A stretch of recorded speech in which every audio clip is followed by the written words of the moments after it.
মঙ্গলবার দিবাগত রাত ভোরের আলো তখনও ফোটেনি। যশোরের ঝিকরগাছা সীমান্ত দিয়ে ভারতে পালিয়ে যেতে ৩ সহযোগী সহ সুযোগ খুঁজছিল চট্টগ্রামের শীর্ষ সন্ত্রাসী মোবারক হোসেন ইমন ওরফে ডেভিড ইমন। পাল্টে ফেলেছিল চেহারাও, তবে শেষ রক্ষা হয়নি। চট্টগ্রামের আঞ্চলিক ভাষায় কথা বলায় ধরা পড়ে যায় পুলিশের হাতে। বাড়ি কোথায়? আমার বাড়ি স্যার, আমি এখানে চাকরি করি। কই চাকরি করিস? আমি ঢাকা পুরান ঢাকাতে চাকরি করি। তোর বাড়ি কই সেটা জিজ্ঞাসি। আমার বাড়ি চট্টগ্রাম।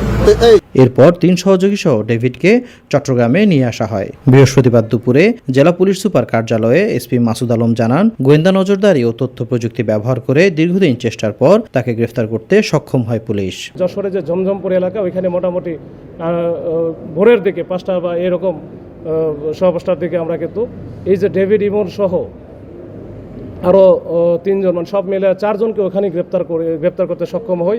ডেভিড ইমনের বিরুদ্ধে বিভিন্ন অপরাধে 13টি মামলা রয়েছে। তার প্রধান সহযোগী সাজ্জাদ সহ সকল সহযোগীদের ধরতে পুলিশ কাজ করছে। সন্ত্রাসী বা অপরাধী, তার কোনো দল নাই, তার কোনো সমাজ নাই, তার কোনো অন্য কোনো পরিচয় নাই, তার একটাই পরিচয়, সে হচ্ছে অপরাধী বা সন্ত্রাসী। এই ডেভিড ইমন সহ আরো যে 3 জন আছে, সবাই আসলে তারা ক্লোজ অ্যাসোসিয়েটস, এবং এরা কিন্তু একেবারে ওই যে শুটার বলা যায়, বিভিন্ন জায়গায় সন্ত্রাসী কার্যক্রম থেকে শুরু করে চাঁদাবাজি সকল কার্যক্রমে তারা ওস্তাদ। কোর্ট থেকে রিমান্ডে দিবে, রিমান্ডে দিয়ে যদি দেয় তাহলে সেক্ষেত্রে আমরা আরও বিশদভাবে এটা আমরা জানতে পারবো বা আমরা অনুসন্ধান করব।